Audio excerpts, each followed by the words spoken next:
I would just like to say that I am terrified that even you, someone who's obviously educated, has given up hope completely. Like when you call upon us, you say white folk, you say black people, Jewish people. Why can't we come together? We obviously can come together. We just have to. We just have to find a way to do it.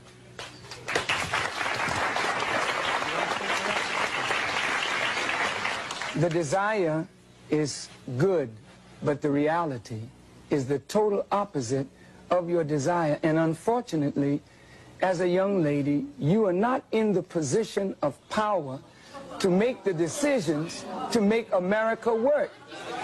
May I, you know, as an audience of intelligent people, I would like to just take a moment to say to you that I really don't think you fully understand what has happened to these people that you look at as second class or inferior citizens in this nation.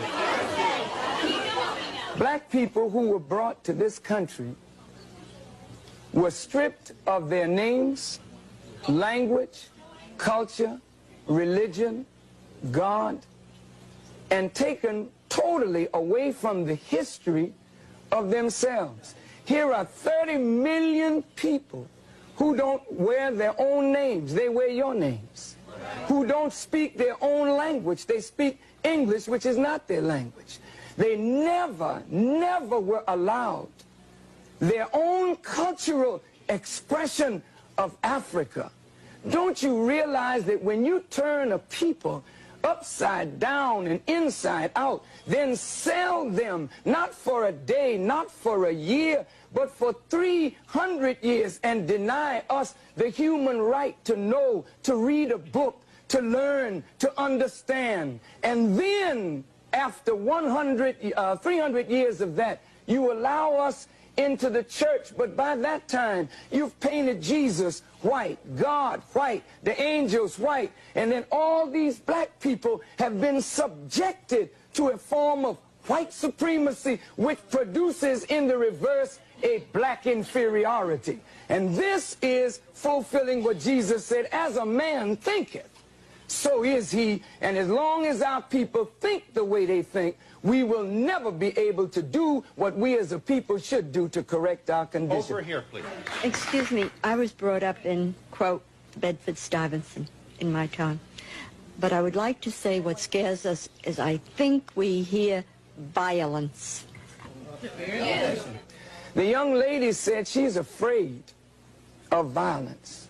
And isn't it sad that we who have been the victims of so much violence, now whites fear violence from us? We do not have a history of killing white people. White people have a history of killing us. See? And what you fear, may I say this, sir? What you fear, and it's a deep guilt thing, that white folks suffer. You are afraid that if we ever come to power, we will do to you and your fathers what you and your people have done to us. And I think you are judging us by the state of your own mind, and that is not necessarily the mind of black people. Okay, I've been listening in this corner right here, and I've heard a whole lot of negative things from the white people here. When you are trying to explain yourself, the white people don't want to hear you explain yourself. They drown you out. They start already trying to drown you out and talk over you. There's a certain amount of white arrogance here, and they don't want to listen to what black people are saying. They don't understand because they don't want to understand. I've heard a woman here say, go back to Africa. Somebody said, we have a black holiday. What does that mean? So what does that mean? He did not say that. He said, if we have a choice, what some of us can go and some of us can stay. But there's no understanding in here. People are just trying to talk. To those arrogant persons, you know, when you tell us go back, please remember where you came from.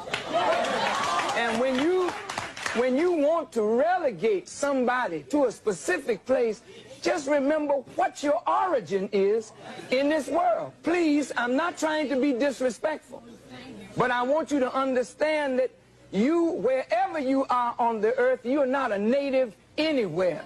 You came there and took it from the native people who are there. So please don't talk about going back, because if others talk to you about that, where would you go?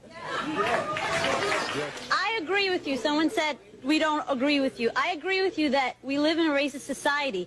But just as I'm racist, some of you are being racist in the fact that you're calling me a white folk. I realize that things that I have, things that I have, I realize most of them I may have gotten because I'm white, and I am privileged because I'm white. But I do feel guilty. There are feelings of guilt from being white, and I realize that. But you're building walls. We build walls this high. We're separated right now. The white people are on this side, and the black people are on that side. No, I mean, I feel that you are prejudiced towards white people. Yeah, it becomes apparent more and more as we listen to each other and try to talk to each other that we don't perceive reality the same. And as we're talking about either reconciling differences or separating, it becomes clear that if two people are looking at the same thing and perceiving it so differently, then the two people are operating under a different stimulus. And so when the young lady says, I am prejudiced, to be prejudiced means to judge before the fact.